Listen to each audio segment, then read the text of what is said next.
आज के मुख्य समाचार। शिवसेना ने कहा अधिकारी वार्षिक दशहरा रैली का आवेदन स्वीकार नहीं कर रहे। नाबालिग को घर से उठाकर सामूहिक दुष्कर्म का मामला प्रकाश में आया। संजय सिंह ने कहा भाजपा अपने गुर्गों से सीरियल किलर की तरह सरकारें गिराने में जुटी। इंस्पेक्टर सुरेंद्र यादव ने युवक को नौकरी का झांसा देकर अप्राकृतिक यौन संबंध बनाए। मुंबई, शिवसेना नेता और महाराष्ट्र के पूर्व मंत्री आदित्य ठाकरे ने शनिवार को कहा कि अधिकारी मुंबई में उनकी पार्टी की वार्षिक दशहरा रैली आयोजित करने के आवेदन को स्वीकार नहीं कर रहे हैं। आदित्य ठाकरे ने यहां हवाई अड्डे पर मीडिया के सवालों का जवाब देते हुए कहा कि शिवसेना के उद्धव ठाकरे और एकनाथ शिंदे गुटों द्वारा रैली के लिए अनुमति के लिए आवेदन करने की संभावना है। आदित्य ठाकरे ने कहा कि शिवसेना मुंबई में अपनी वार्षिक दशहरा रैली आयोजित करने की अनुमति मांग रही है, लेकिन अधिकारी हमारे आवेदन को स्वीकार नहीं कर रहे हैं। यह एकनाथ शिंदे सरकार एक दमनकारी सरकार है। यह पूछे जाने पर कि क्या एकनाथ शिंदे गुट दशहरा रैली को हाईजैक करने की कोशिश कर रहा है, उन्होंने कहा कि लोगों को पता चल गया है कि विद्रोहियों के मुखौटे के पीछे क्या है और वे इसे पसंद नहीं कर रहे हैं। उन्होंने कहा कि उनकी शिव संवाद यात्रा को राज्य भर में बहुत अच्छी प्रतिक्रिया मिल रही है। उन्होंने कहा कि महाराष्ट्र, देश और दुनिया के लोगों ने देखा है कि यह शिंदे सरकार खोखे की सरकार है।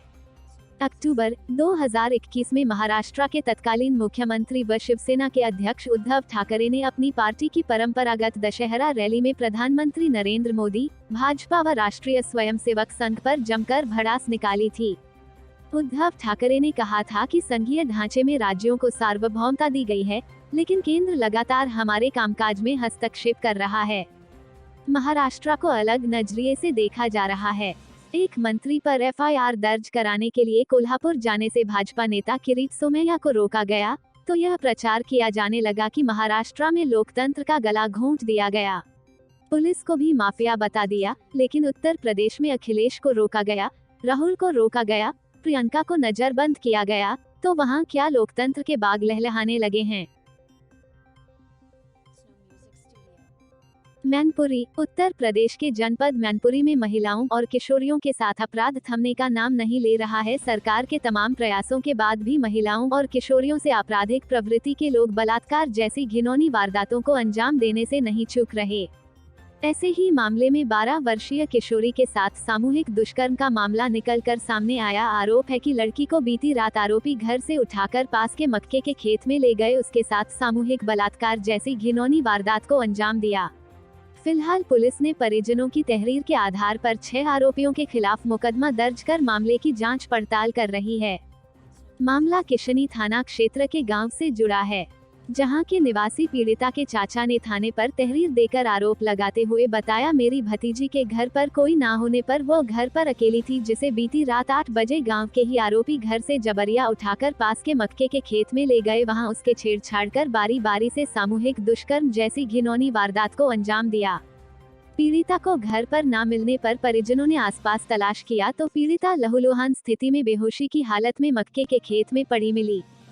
खेत के पास खड़े कुछ आरोपियों से जानकारी करने पर आरोपी गालियां धमकियां देते हुए मौके से फरार हो गए। पीड़िता को बेहोशी की हालत में किशनी थाने लाए, जहां से उसे इलाज के लिए जिला अस्पताल भेज दिया है, जहां अस्पताल में पीड़िता का इलाज किया जा रहा है। मामले की गंभीरता को देखते हुए किशनी पुलिस ने पीड़िता के चाचा की तहरीर के आधार पर गाँव के अनुज पुत्र रामदीन, सनोज पुत्र जबर सिंह, विनय पुत्र महेश चंद्र, मोनू पुत्र रामवीर, अनिल पुत्र श्रीराम, पुष्पेंद्र पुत्र जगदीश के खिलाफ मुकदमा दर्ज कर मामले की गंभीरता से जांच शुरू कर दी है। मामले पर पुलिस अधीक्षक कमलेश दीक्षित ने बताया, परिजनों की तहरीर के आधार पर मुकदमा दर्ज कर दिया गया है। बालिका का मेडिकल कराया गया है, 164 कराया जा रहा है। एक आरोपी को हिरासत में लिया जा चुका है, आगे की तलाश की जा रही है। मुंबई, आम आदमी पार्टी के राज्यसभा सांसद और यूपी प्रभारी संजय सिंह ने बीजेपी पर निशाना साधा है।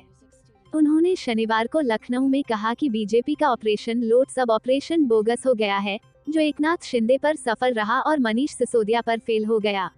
उन्होंने कहा कि सीरियल किलर की तरह चुनी हुई सरकारों को गिराने का सिलसिला बीजेपी और उसके गुर्गों के द्वारा चलाया जा रहा है। ये लगातार विधायकों को खरीदने में लगे हुए हैं। संजय सिंह ने कहा कि उनकी पार्टी बीजेपी का नाम अब खोखा खोखा हो गया है। महाराष्ट्र की विधानसभा में 50 खोखा का नारा लग रहा है। आप सांसद ने कहा कि भारत सरकार द्वारा देश के खजाने को 15 लाख करोड़ रुपए की चोट पहुंचाई गई है। मोदी सरकार ने पूंजीपतियों को फायदा पहुंचाया है। कल पूरे यूपी में सभी जिला मुख्यालयों पर बेरोजगारी, महंगाई के खिलाफ आप प्रदर्शन करेगी। उन्होंने कहा कि इस प्रदर्शन के माध्यम से हमारे कार्यकर्ता हाथों में तिरंगा, तख्तियां व बैनर लेकर जनता के बीच जाएंगे और कुछ सवाल करेंगे। हम कहीं 5 किलोमीटर तो कहीं 10 किलोमीटर की पैदल यात्रा करेंगे। आज आटा, दाल, चावल, gas cylinder, petrol, diesel, cancer की दवाओं पर भी टैक्स लगाया जा रहा है। आम जनता पर टैक्स का बोझ लगाया जाता है और नरेंद्र मोदी के जो पूंजीपति मित्र हैं, उनका हजारों करोड़ों रुपए का लोन माफ किया जाता है। बैंकों में मजदूर, किसान, व्यापारी का जो पैसा जमा है वो पूंजीपतियों को दे दिया है।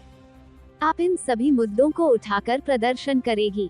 गौरतलब है कि दिल्ली की शराब नीति मामले को लेकर सीबीआई ने दिल्ली के उप मुख्यमंत्री मनीष सिसोदिया के घर पर छापेमारी की थी, जिसके बाद से ही आप और बीजेपी में सियासी जंग छिड़ी हुई है।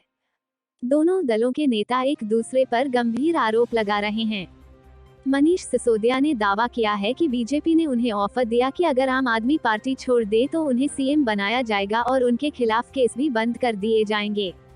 वहीं बीजेपी ने इन आरोपों का खंडन करते हुए सिसोदिया से सबूत मांगे हैं। इस मामले को लेकर दिल्ली विधानसभा का विशेष सत्र भी बुलाया गया है, जिसमें बीते दिन दिल्ली के सीएम अरविंद केजरीवाल ने कहा था कि बीजेपी का ऑपरेशन लोटस दिल्ली में फेल हो गया। वे मनीष सिसोदिया को नहीं खरीद पाए। केंद्र सरकार राजनीतिक बदले के भावना से ईडी और सीबीआई का दुरुपयोग कर रही है।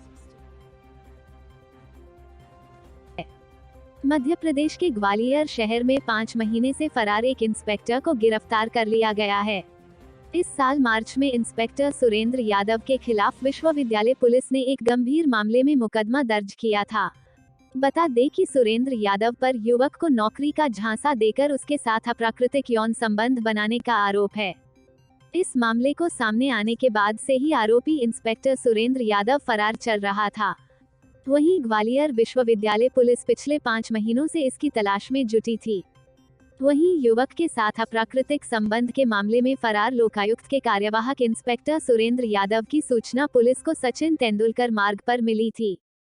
मीडिया रिपोर्ट के अनुसार आरोपी इंस्पेक्टर सुरेंद्र यादव यहां से भी भागने की फिराक में था, लेकिन पुलिस ने उसे गिरफ्तार कर लिया। वहीं रिपोर्ट्स के मुताबिक पीड़ित युवक ने बताया कि इंस्पेक्टर सुरेंद्र यादव ने सबसे पहले सिटी सेंटर के एक होटल में उसका यौन शोषण किया था। इसके बाद वह अक्सर दबाव बनाकर उसको अपने पास बुलाने लगा। युवक ने बताया कि इस तरह करीब 7 महीने बीत गए। इसके बाद जब युवक को नौकरी नहीं मिली और शोषण से परेशान हो गया तो उसने विरोध किया और इसकी शिकायत पुलिस में दर्ज करा दी। वहीं मामला दर्ज होते ही इंस्पेक्टर सुरेंद्र यादव फरार हो गया। शिकायत पत्र में युवक ने बताया था कि जुलाई 2021 में उसकी मुलाकात ग्वालियर लोकायुक्त में बतौर कार्यवाहक टीआई सुरेंद्र यादव से हुई थी। 5 जुलाई 2021 को आरोपी सुरेंद्र यादव युवक को अपनी गाड़ी में बैठाकर सिटी सेंटर स्थित होटल में ले गया। यहां नौकरी लगवाने का झांसा देकर उसने युवक के साथ अप्राकृतिक संबंध बनाया। इसके बाद 7 महीने तक वह नौकरी के नाम पर दबाव बनाकर घिनौना काम करता रहा। बता दें कि आरोपी सुरेंद्र यादव की मामले के 1 साल पहले ही ग्वालियर लोकायुक्त में तैनाती हुई थी। इससे पहले वह तिघरा में था। वहीं युवक की शिकायत पर पुलिस ने आरोपी के घर बहुरापुर में भी दबिश दी थी। वह 5 महीने से फरार चल रहा था। आखिरकार पुलिस ने सूचना के बाद उसे गिरफ्तार कर लिया। वहीं कोर्ट में पेश करने के बाद उसको जेल भेज दिया गया है। Bureau report, Mumbai.